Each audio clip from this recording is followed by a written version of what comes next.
Alright, so back here. And this is another part here. And the conference championships for Lacrosse. VCU Davidson the first round. 13-9. We have Leeds 4-3, about 4-3-2 and 3-16. Senior Speed and Stonehill was in ready for the third quarter. And we have Delaware, number 23 Drexel, 19-11 Delaware, VCU 12-9 in Davidson. And then Lindenwood 7-4 on Liberty at 56%. Stonehill 7-1 in St. Francis, PA after 10 and halftime. 4-2 Villanova up on UConn. 4-1 number James Joseph and Vanderbilt. Loyola Maryland running clock on Cross 21-8. And obviously you saw Akron put the running clock on Eastern Michigan 16-4. That was in the third quarter, they had a running clock. Loyola Maryland in the fourth quarter put the running clock on 21-8. So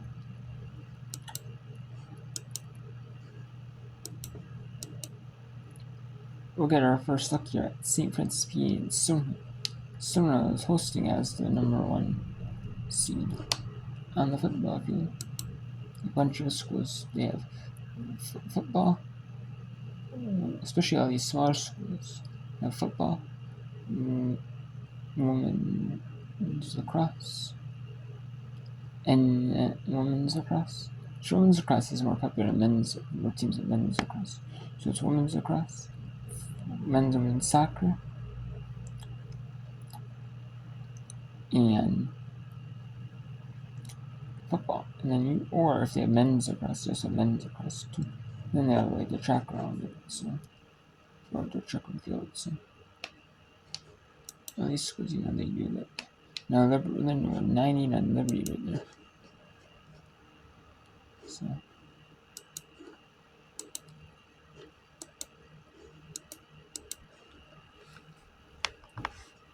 let's get you goal. Stonehill and safe and St. dry Francis spell that is continued since the 6:17 mark of the first. St. Francis P at Stonehill.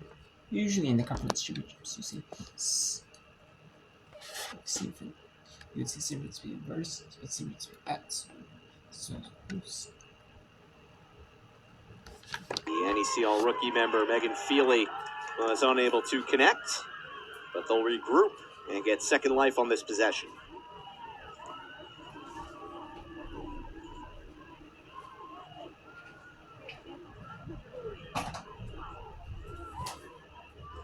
Working from the top. Get a defender. And it's going to stay on this side. Elizabeth Garcia getting in the way. Stonehill just has commanded this game.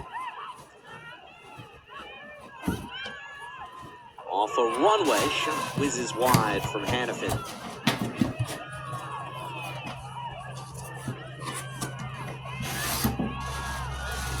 Possession comes to a conclusion. They got an offensive foul on Stonehill. Like a slash.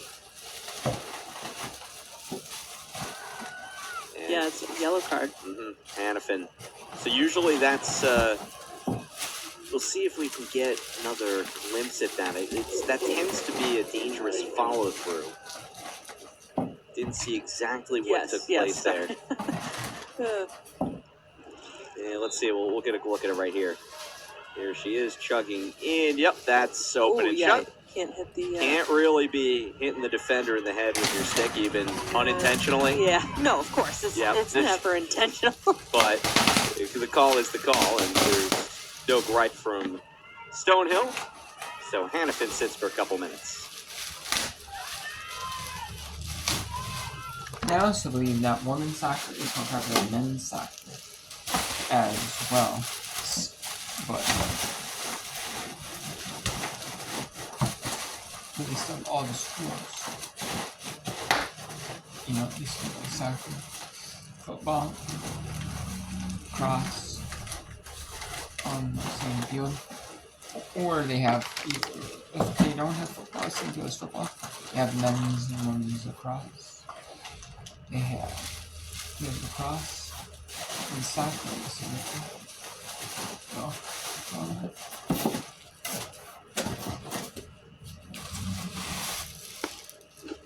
St. Francis with the goal right there. So now it's scored VCU and Davidson, 14 and VCU leads. The game here, Ashley Karn. Bombardieri. And like a lot of the high schools, they do football. Soccer, no, it's on the same page, so should be surprised though. You know, happens. In other words, it should not be.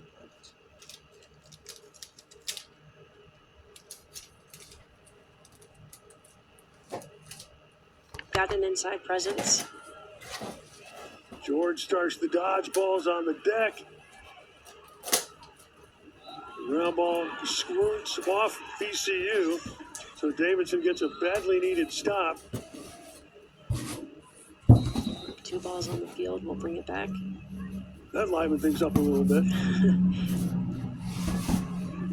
It's like a camp game. Kayla Joyce with the long outlet pass that finds Riley Moore, and she's able to weave to space. Kella McGrail. Now for Skibby. Cheadle. Lambert. Cheadle down to Callahan. Skibby. Leone to Lambert.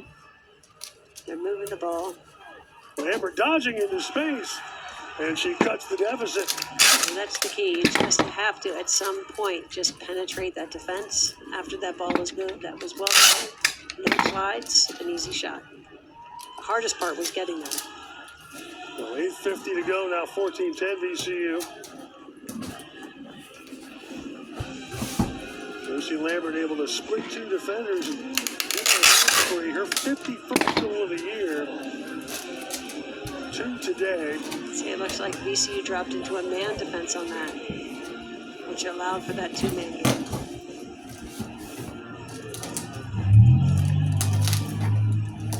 So a little life for the Wildcats and still time. I'll say both teams are working incredibly hard. It's going to be a quick turnaround for tomorrow's game for whoever wins this game today. And particularly given the conditions, high 80s, the teams that finished first and second got a nice reward for regular season excellence. Oh, it's the best. It's the best when you get to watch the game. It's you know you're watching your next opponent by being here and being able to live scout, which is something we can't do during the regular season. But it's a huge honor to get a top 2 seed and a huge perk. No violation on the draw gives VCU a possession. Mia George for the moment in no big hurry. Beating Ashley Karn. Now Whitmore. Out to Karn for George. Metz played it down to Koenigke. Now Metz up the wing for Palmer. Now George. Rams continue to really crisply move the ball. Yeah, they've done a nice job, and at the right times they look in the middle to see if they have a teammate. Mason Whitmore. There it is. Joyce got a piece, but not enough. That was great. That was great. They as they moved that ball around the perimeter, VC was constantly checking the middle. Do they have an inside presence? Do they have the cutter coming in? Really well done. Ball movement. Team is involved. And again, it's a 5-goal lead. Some really nice off-ball cuts right there. I mean, this may be one of the best offensive games VCU has played all year. And what a great time to have a great offensive game. Rams season high in the goal department is 17. And they did not do that against the number 5 defensive team in the country. That's right. Well, there's a lot to be proud of no matter how this game goes and ends. Both teams putting it all out there. They think nothing. They're not saving anything. They're not worried about tomorrow. They're just worried about the moment. Hat-trick for Whitmore, now 25 goals for the season. For the senior out of Potomac Falls High School.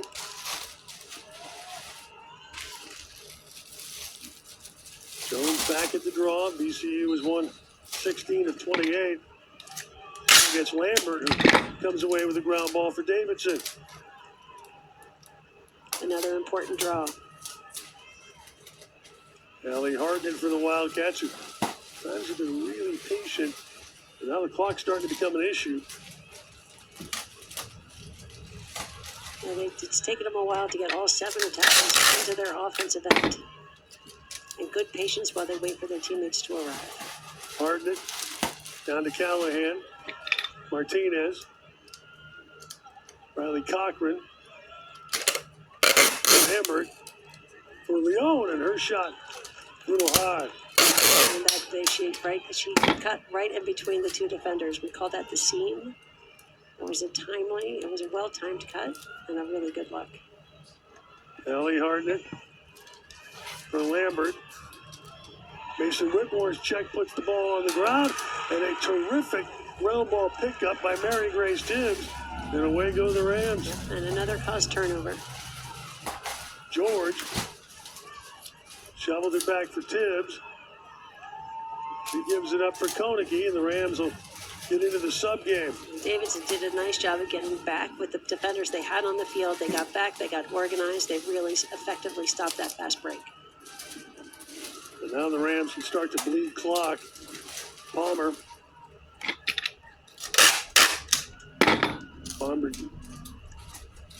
Now Koenigke. Palmer. Riley Kozak. Molly Metz. Out to George. Kozak still over 30 to shoot.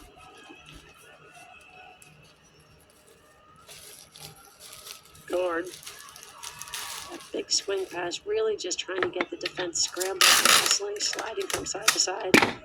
Metz. You always step out and try to put some pressure on the ball. Riley Kozak lost the ball. It's a nice check. Scooped up by Riley Moore. It's a nice check. That stick was just a little bit too high above her head. She dodged. It's a nice clean check. So VCU leads Davidson. 16-10 now. Let's go to McNeese. Boston leads 16 in the Southland tournament. And it counts 0-1. Or is it 0-0? It looks like they've changed it to 0-0. And ball one just misses outside from Cadence Williams. Williams' pitch count is 56 through 4 full innings and 1 pitch. His 5th. There's a strike on the outside edge. Hickey, a 5'9" senior from Plano, Texas. Previously was at Temple College. And she hit her first homer of the season earlier. Another one on the inside edge, 1-2. Well, that's a tough location.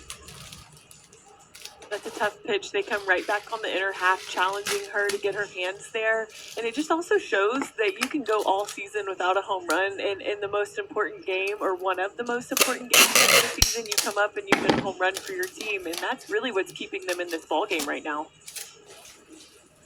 You saw the exchange there of the wristbands. Tell us what that is. Yeah, that's their the watch that's showing them what pitch is coming. You see all the infielders have one, and it's just a really easy way of communication. You used to just have numbers or fingers, and so technology is kind of coming into the game of softball a ton, and so you're seeing more and more teams with that watch on. And the switch may mean that one of them is malfunctioning or slow or not catching a good Wi-Fi signal. Absolutely. One could have died. It might not have made it on the charger. 2-2 now as Williams misses up high.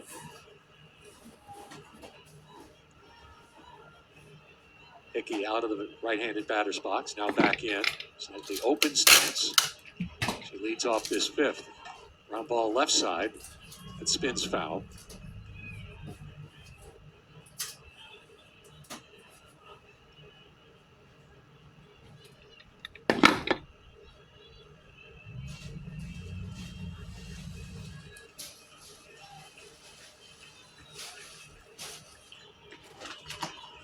Still 2-2. And Williams misses outside. Hickey has run the count full.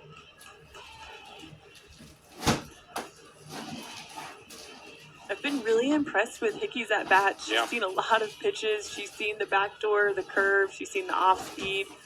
And lines this one to third. And Munoz backhands that one for the putout. Boy, she hit that one almost as hard as she hit the home run.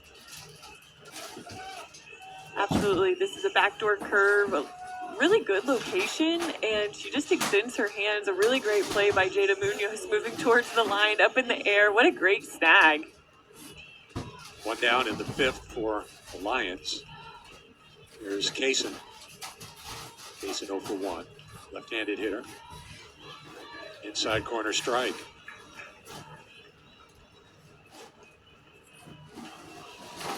Maddie Kaysen, 5'3", bats left, throws right. She is from Honey Grove, Texas.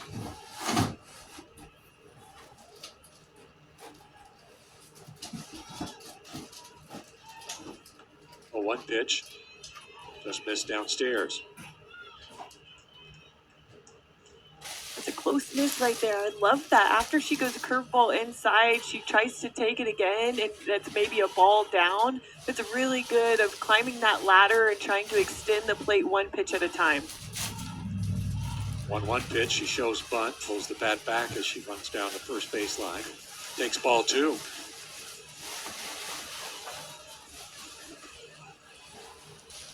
Mason stands in, hitting .326. 2-1 from Williams. Ball right side. Will be played by Fontenot and quickly to first. 2 down. 4-3 on the putout. And Rodriguez, the center fielder, will bat.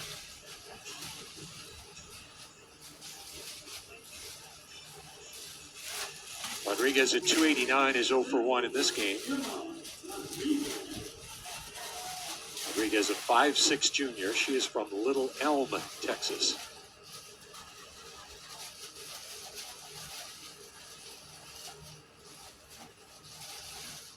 One 1-0 on this right-handed hitter. Nobody on, 2 down. Lions bat here in the 5th.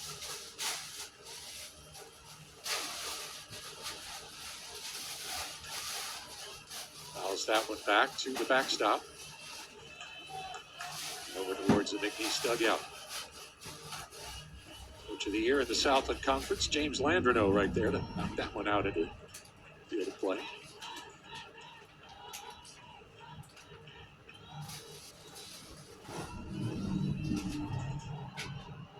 One and one to Rodriguez. She bunts back to the pitcher. Plenty of time for Williams. She took her time and retires Rodriguez and the Lions. They go down in order in the 5th. To the bottom of the 5th, the Southland Conference Tournament opener. McNeese leads at 4-2. This is ESPN Plus. Applebee's 2 for $25. Choose 1 appetizer and 2 sizzling skillet entrees, including the new hot honey chicken skillet or sizzling steak entrees. Applebee's 2 for $25 with new sizzling skillets. Just back is sore. Let's go!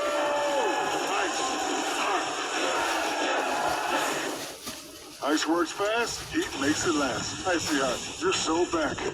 Hidden Valley Ranch is made with real